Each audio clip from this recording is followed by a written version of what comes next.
¿Acaso puede un tirano ser derribado cuando toda razón humana declara su permanencia imposible? ¿Es capaz el Altísimo de hacer caer imperios que se presentan como inexpugnables? En este preciso instante, mientras el orbe contempla con estupor cómo se fractura el sistema más despiadado de Latinoamérica, debemos aspirar a comprender una realidad que trasciende lo meramente político. El Maestro nos alertó sobre estos tiempos. Hace 2 milenios, el Señor pronunció palabras proféticas concernientes a los días finales, sobre cristos falsos, sobre déspotas que se alzarían seduciendo a los pueblos y sobre su derrota ineludible.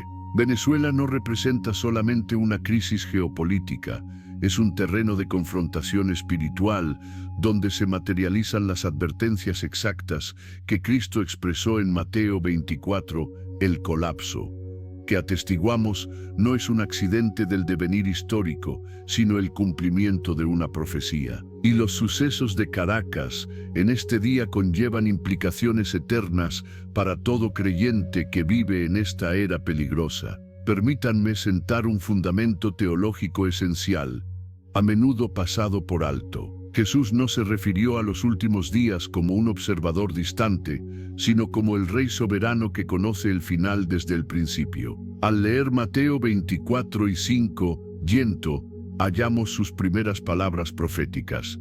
Mirad que nadie os engañe, porque vendrán muchos en mi nombre, diciendo, yo soy el Cristo, y a muchos engañarán. Esta no es una alerta genérica sobre confusión religiosa, es una revelación específica sobre el patrón exacto que seguirían los tiranos y mesías falsos a lo largo de la historia hasta su retorno. Venezuela constituye un caso de estudio perfecto de esta advertencia profética. Cuando Hugo Chávez ascendió al poder en 1999, no lo hizo simplemente como un político, sino como un salvador mesiánico que prometió redimir a los pobres y crear un paraíso socialista. Utilizó deliberadamente un lenguaje religioso, invocando a Jesucristo repetidamente en sus discursos, declarando que Cristo fue el primer socialista de la historia. Este no es un detalle menor.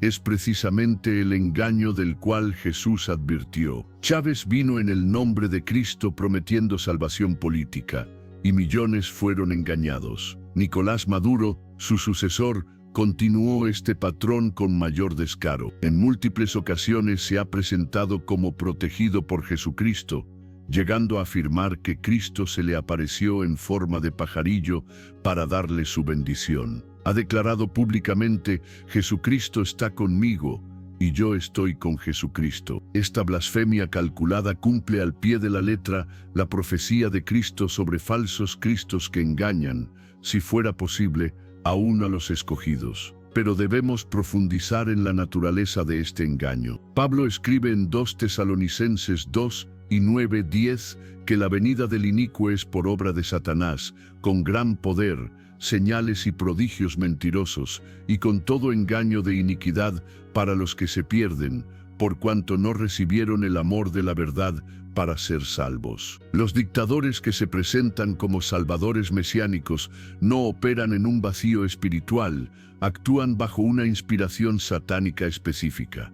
Su poder para engañar no proviene meramente de una habilidad política humana, sino de fuerzas espirituales de maldad en las regiones celestes. Como Pablo describe en Efesios 6 y 12, la estrategia es siempre la misma: prometer salvación temporal mientras se destruyen vidas eternas. Chávez prometió pan mientras cerraba iglesias evangélicas que predicaban el verdadero evangelio. Maduro promete protección divina mientras persigue a pastores que proclaman que solo hay un Salvador, Jesucristo. Y aquí yace el punto crucial que la Iglesia debe comprender: estos no son simplemente malos gobernantes, son manifestaciones del espíritu del anticristo del cual Juan advierte en 1 Juan 4 y 3. Es crucial entender por qué Venezuela, específicamente, ha sido históricamente bendecida por Dios con recursos naturales incomparables. Posee las reservas de petróleo más grandes del mundo, tierras fértiles, minerales preciosos y costas espléndidas. Génesis 1:28 establece que Dios bendice la tierra y la llena de abundancia para el bien de la humanidad. Venezuela fue diseñada por Dios para prosperar, pero aquí reside la trampa mortal de la cual Jesús advirtió. Cuando una nación rechaza al dador de las bendiciones y adora las bendiciones mismas, cuando cambia la gloria de Dios por ídolos políticos, cuando trueca el evangelio verdadero por evangelios falsos de prosperidad terrenal, Dios, en su justicia, permite que esa nación experimente las devastadoras consecuencias de su apostasía. Deuteronomio 28 establece con claridad meridiana este principio: la obediencia a Dios trae bendición, la desobediencia trae maldición. Venezuela, como nación, permitió que líderes blasfemos tomaran el control. Permitió que el marxismo ateo reemplazara la fe cristiana en las instituciones. Permitió que la corrupción sistemática destruyera el tejido moral de la sociedad. Y ahora cosecha lo que sembró. Esto no es un accidente. Es una ley espiritual inmutable establecida por Dios mismo. Pero aquí se encuentra la esperanza gloriosa que debemos proclamar. Dios no ha abandonado a Venezuela. Él tiene allí un remanente fiel, una iglesia que sufre pero que permanece firme, creyentes que no han doblado la rodilla ante Baal. En 1 Reyes 19:18, Dios le recuerda a Elías: yo haré que queden en Israel 7,000, cuyas rodillas no se doblaron ante Baal. Hay decenas de miles de venezolanos, genuinamente convertidos, pastores fieles que arriesgan sus vidas, predicando el evangelio verdadero, familias cristianas que enseñan a sus hijos el temor del Señor en medio del caos. Para ellos, Dios tiene promesas específicas. Isaías 54:17 declara: ninguna arma forjada contra ti prosperará, y condenarás toda lengua que se levante contra ti en juicio. Esta es la herencia de los siervos de Jehová. Maduro ha forjado armas de represión, propaganda y persecución económica, pero ninguna prosperará contra los verdaderos siervos de Dios. La caída que presenciamos no es solo política, es el cumplimiento de esta promesa divina. Dios está defendiendo a su pueblo. Jeremías 29:11 también aplica proféticamente: porque yo sé los pensamientos que tengo acerca de vosotros, dice Jehová, pensamientos de paz y no de mal, para daros el fin que esperáis. Aunque este pasaje fue dado originalmente a Israel en cautiverio babilónico, el principio teológico permanece. Dios tiene planes de restauración para su pueblo que sufre bajo tiranía. Venezuela experimentará restauración no porque lo merezca políticamente, sino porque Dios es fiel a su remanente. También necesitamos entender la dimensión profética más amplia. Apocalipsis 18 describe la caída de Babilonia, un sistema político-económico que se opone a Dios. Cuando leemos: cayó la gran Babilonia, estamos viendo un patrón que se repite cada vez que un imperio blasfemo llega a su fin. La caída de Maduro es un eco contemporáneo de este principio eterno. Todo reino que se levanta contra el conocimiento de Dios será derribado. No es cuestión de si caerá, sino de cuándo Dios, en su soberanía, decida ejecutar juicio. Y aquí yace la advertencia personal para todo creyente que escucha esto. Si Dios no perdonó a naciones enteras que lo abandonaron, ¿cómo escaparemos nosotros si descuidamos tan grande salvación? Hebreos 2:3 hace esta pregunta penetrante. No podemos observar el juicio de Dios sobre Venezuela con superioridad moral. Debemos examinarnos. Hemos permitido que falsos cristos, sean políticos, líderes religiosos carismáticos o filosofías seculares, ocupen el lugar que solo corresponde a Jesús en nuestros corazones.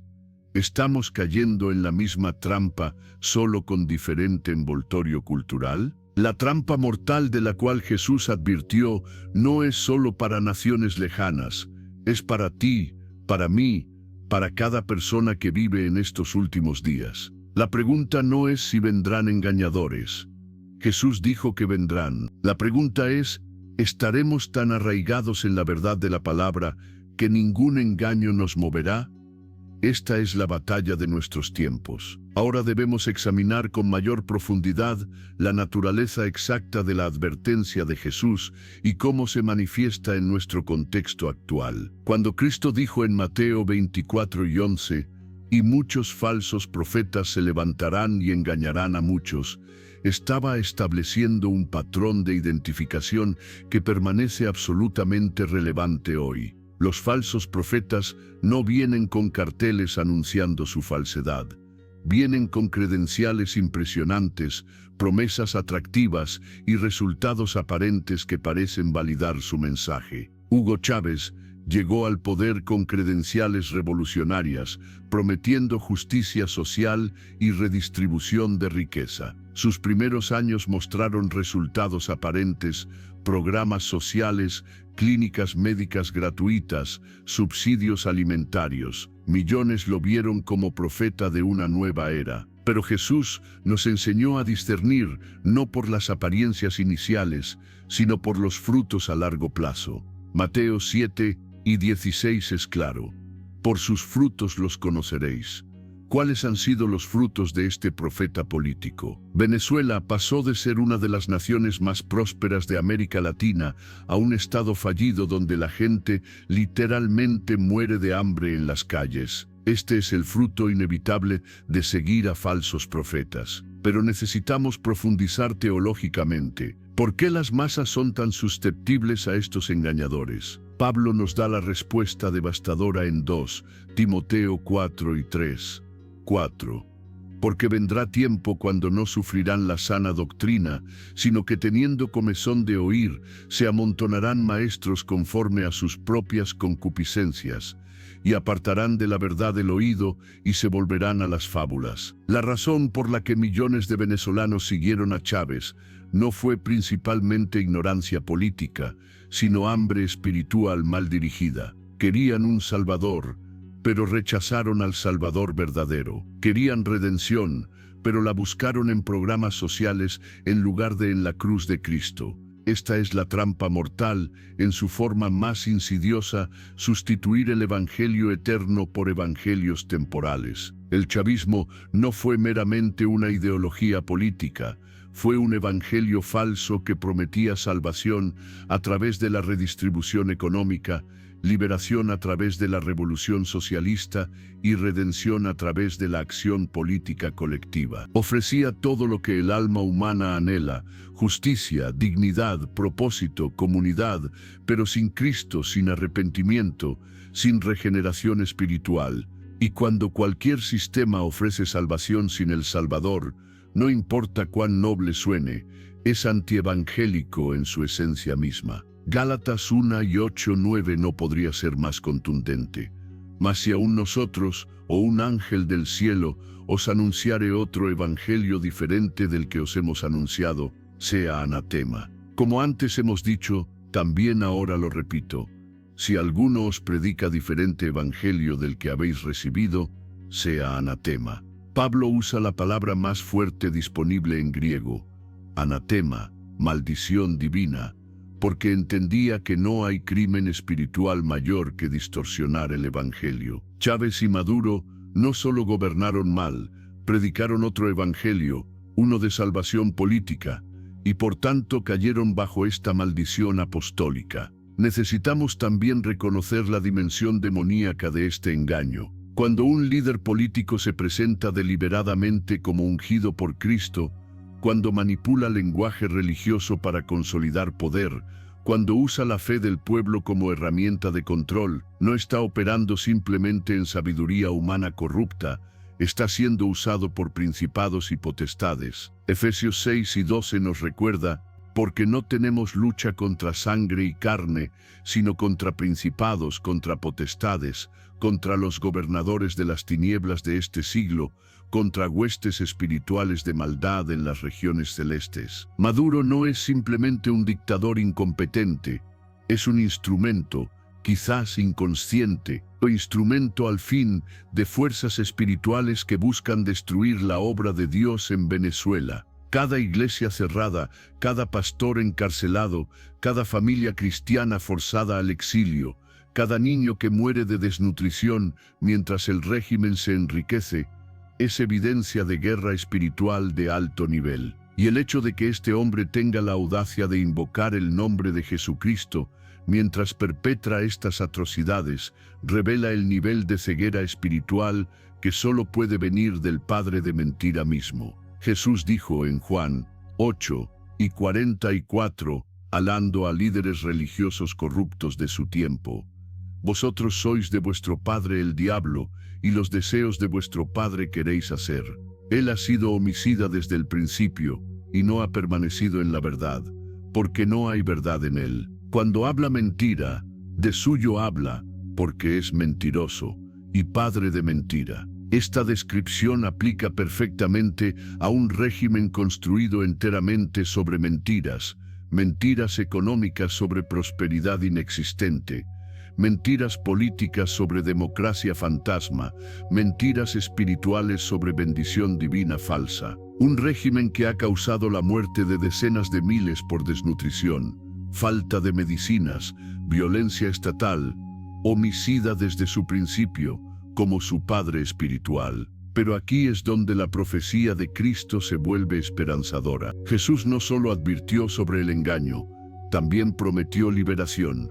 En Mateo 24:6 dice: «Y oiréis de guerras y rumores de guerras, mirad que no os turbéis, porque es necesario que todo esto acontezca, pero aún no es el fin». Hay un elemento de necesidad divina en estos acontecimientos. Dios no está ausente ni sorprendido por la tiranía de Maduro.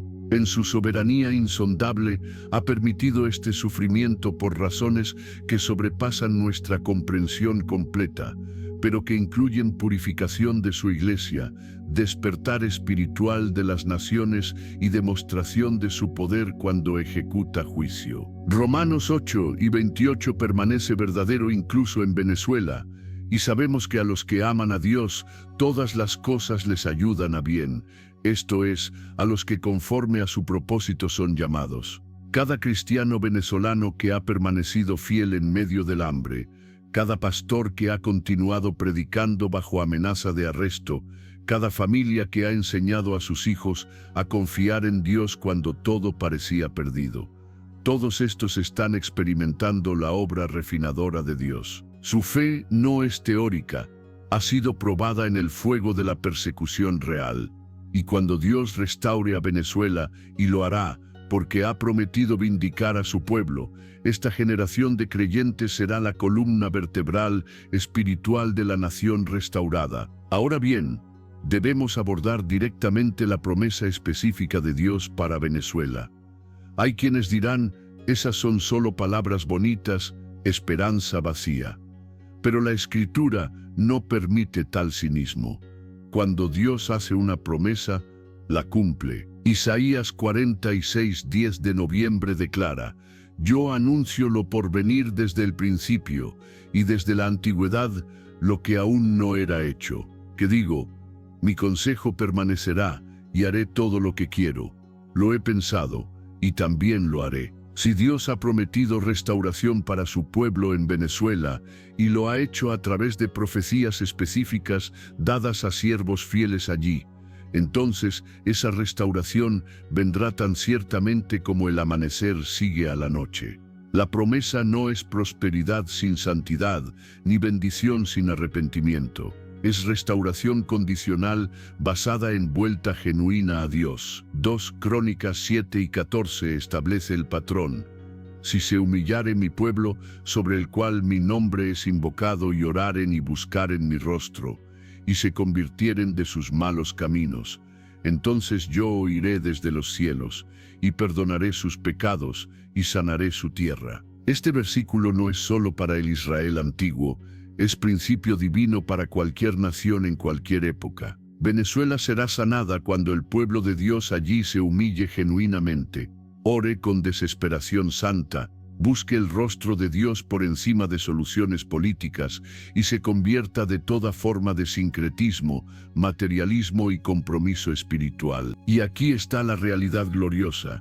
Eso ya está sucediendo. Reportes de ministerios que trabajan en Venezuela indican que, en medio del colapso económico, la iglesia evangélica está experimentando crecimiento explosivo. Personas que antes confiaban en el Estado socialista, ahora claman a Dios. Familias que nunca pisaron una iglesia ahora buscan desesperadamente la verdad del Evangelio. El sufrimiento está produciendo exactamente lo que Dios prometió.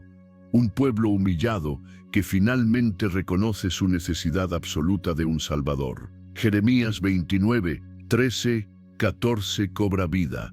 Y me buscaréis y me hallaréis, porque me buscaréis de todo vuestro corazón.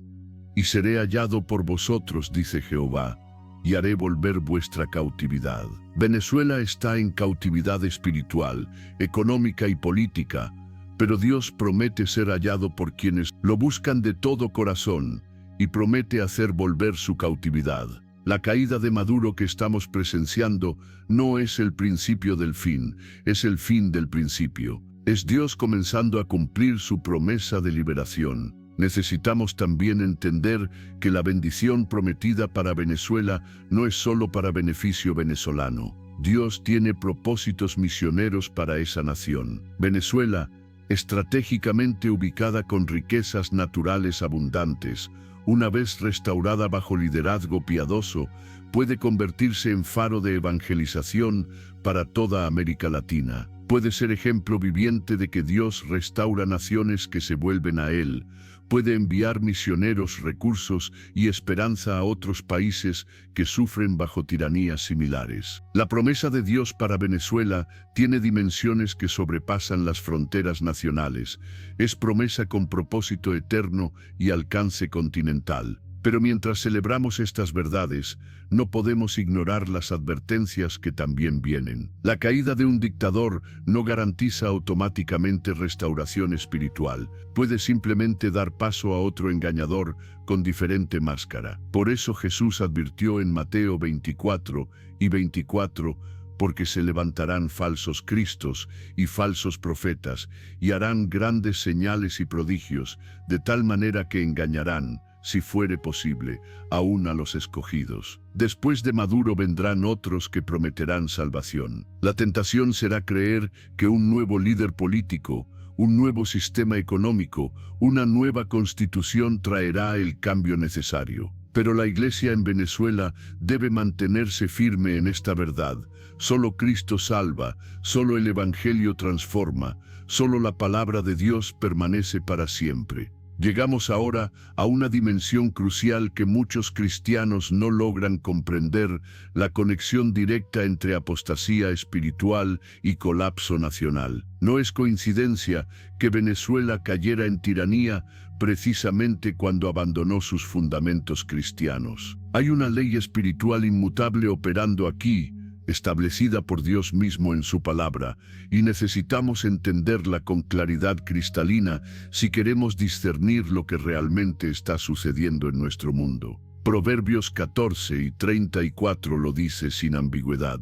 La justicia engrandece a la nación, mas el pecado es afrenta de los pueblos. Este no es un versículo decorativo para poner en placas gubernamentales. Es revelación de cómo Dios ordenó que funcionaran las sociedades humanas. Cuando una nación practica justicia basada en la ley de Dios, cuando sus líderes temen al Señor, cuando sus instituciones reflejan principios bíblicos, esa nación es engrandecida. Dios la bendice con prosperidad, paz, estabilidad e influencia. Pero cuando una nación abraza el pecado sistemáticamente, cuando institucionaliza la iniquidad, cuando sus líderes blasfeman abiertamente, esa nación se convierte en afrenta, humillada, empobrecida, destruida desde adentro. Venezuela es estudio de caso perfecto de esta ley espiritual en acción. Antes del chavismo, aunque no era nación perfecta, mantenía cierto respeto por valores judeocristianos en su estructura social. Las iglesias operaban libremente, la familia tradicional era respetada, había espacio para que el Evangelio fuera predicado sin persecución sistemática. No era teocracia, pero tampoco era Estado abiertamente hostil a Dios. Y durante esos años, a pesar de corrupción política considerable, Venezuela mantuvo niveles de prosperidad que la hacían destino de inmigración para millones de latinoamericanos. Pero cuando Chávez consolidó poder, implementó deliberadamente una agenda de descristianización. Cerró canales de televisión cristianos, confiscó propiedades de iglesias, modificó currículos educativos para eliminar enseñanza bíblica, promovió activamente ideologías marxistas ateas y, peor aún, creó una religión civil que mezclaba elementos católicos sincréticos con adoración al Estado y culto a la personalidad del líder. Esta no fue simplemente mala política económica, fue rebelión espiritual consciente contra el Dios de la Escritura. Y Dios respondió exactamente como prometió que respondería. Deuteronomio 28, 15:68 describe con detalle aterrador las maldiciones que vienen sobre naciones que abandonan los mandamientos de Dios. Leamos solo algunos versículos para ver cuán precisamente describen lo que Venezuela experimenta hoy. Maldito serás tú en la ciudad, y maldito en el campo tu canasta y tu arteza de amasar. El fruto de tu vientre será maldito, y el fruto de tu tierra Jehová te herirá con locura, ceguera y turbación de espíritu. Y andarás a tientas a mediodía, como anda a tientas el ciego en la oscuridad. Y no serás prosperado en tus caminos, y no serás sino oprimido y robado todos los días. Cada elemento de esta maldición se manifiesta literalmente en Venezuela. Escasez de alimentos, la canasta, tasa de natalidad colapsada porque las familias no pueden alimentar hijos. El fruto del vientre maldito, agricultura destruida a pesar de tierras fértiles. El fruto de la tierra maldito, líderes tomando decisiones económicas absurdas que cualquier persona con sentido común reconocería como desastrosas, la locura y ceguera espiritual, ciudadanos trabajando sin poder comprar necesidades básicas, oprimidos y robados todos los días. Esto no es análisis político, es teología práctica, es Dios ejecutando juicio sobre una nación que lo rechazó. Pero necesitamos ser cuidadosos aquí. No estamos diciendo que cada venezolano individual está bajo maldición personal de Dios, ni que cada creyente allí está siendo castigado por pecados propios. Job nos enseña que los justos a menudo sufren en medio del juicio colectivo. Ezequiel 14 y 13. 14 reconoce que cuando Dios juzga una tierra, incluso hombres justos como Noé, Daniel y Job, solo pueden librar sus propias almas. El remanente fiel en Venezuela sufre las consecuencias nacionales del pecado colectivo, pero permanece bajo la protección espiritual de Dios, incluso mientras pasan por el valle de sombra de muerte. De hecho, es precisamente este remanente el que mantiene la esperanza de restauración. Génesis 18 nos muestra a Abraham intercediendo por Sodoma, y Dios prometiendo que no destruiría la ciudad si encontraba 10 justos. Venezuela tiene mucho más que 10 justos. Tiene decenas de miles de creyentes genuinos, cuyas oraciones ascienden día y noche ante el trono de Dios. Estos son los que están sosteniendo la nación espiritualmente, impidiendo colapso total, manteniendo viva la posibilidad de restauración. Y Dios los ve, los conoce por nombre y honrará su fidelidad. Ahora bien, aquí está la advertencia que necesitamos aplicar a nuestras propias naciones y vidas. Si crees que esto solo le sucede a Venezuela, porque es país latinoamericano corrupto, estás peligrosamente equivocado. Estados Unidos, Europa, cualquier nación que abandone a Dios enfrentará exactamente las mismas consecuencias. Los principios de Dios no tienen favoritos geográficos. Romanos 2 y 11 es claro, porque no hay acepción de personas para con Dios. Si Dios juzgó a Israel, su pueblo escogido, cuando se rebeló, ¿cuánto más juzgará a naciones gentiles que nunca tuvieron el privilegio de pacto que Israel tuvo? Miren lo que está sucediendo en Occidente. Naciones que fueron construidas sobre fundamentos cristianos ahora legalizan pecados que la Escritura llama abominaciones. Instituciones educativas que antes enseñaban la Biblia ahora la prohíben. Gobiernos que antes protegían la libertad religiosa ahora persiguen a cristianos que se niegan a comprometer convicciones bíblicas. Iglesias que antes predicaban el Evangelio puro ahora abrazan teologías liberales que niegan la autoridad de la Escritura. Y pensamos que no habrá consecuencias. Pensamos que Dios simplemente observará en silencio mientras sus mandamientos son pisoteados públicamente. Pero Gálatas 6 y 7 no permite tal ilusión. No os engañéis, Dios no puede ser burlado, pues todo lo que el hombre sembrare, eso también segará. Esto aplica a individuos, familias, iglesias y naciones. Venezuela sembró apostasía y cosechó tiranía, sembró rechazo de Dios y cosechó maldición económica, sembró idolatría política y cosechó opresión brutal. Las semillas determinan la cosecha con certeza matemática, y cualquier nación que siembre las mismas semillas cosechará los mismos frutos amargos. La pregunta que cada creyente debe hacerse es: ¿qué estoy sembrando yo? ¿Estoy contribuyendo a la justicia que engrandece mi nación o al pecado que la convierte en afrenta? ¿Estoy orando por avivamiento o simplemente quejándome del deterioro moral? ¿Estoy compartiendo el Evangelio con valentía o guardando silencio cobarde mientras la cultura se desmorona? Porque Dios no solo juzga a líderes políticos, también pide cuentas a su pueblo por su fidelidad o falta de ella. Ezequiel 33, 6 da una advertencia seria a los atalayas.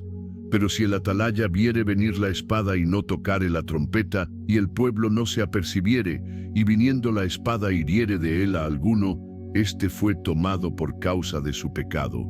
Pero demandaré su sangre de mano del atalaya. La iglesia de Venezuela tuvo atalayas que no tocaron la trompeta con suficiente fuerza cuando Chávez ascendía. Hubo pastores que guardaron silencio por miedo o por beneficios políticos.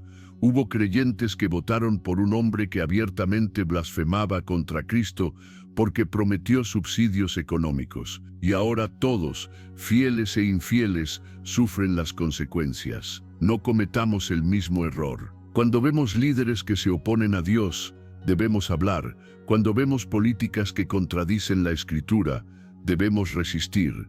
Cuando vemos la cultura abandonando la verdad, debemos proclamarla más alto, no con violencia ni con odio, sino con firmeza santa y amor por la verdad. Hechos 5 y 29 debe ser nuestro lema. Es necesario obedecer a Dios antes que a los hombres. Pedro dijo esto enfrentando autoridades que amenazaban su vida. Si él pudo ser valiente entonces, nosotros podemos ser valientes ahora.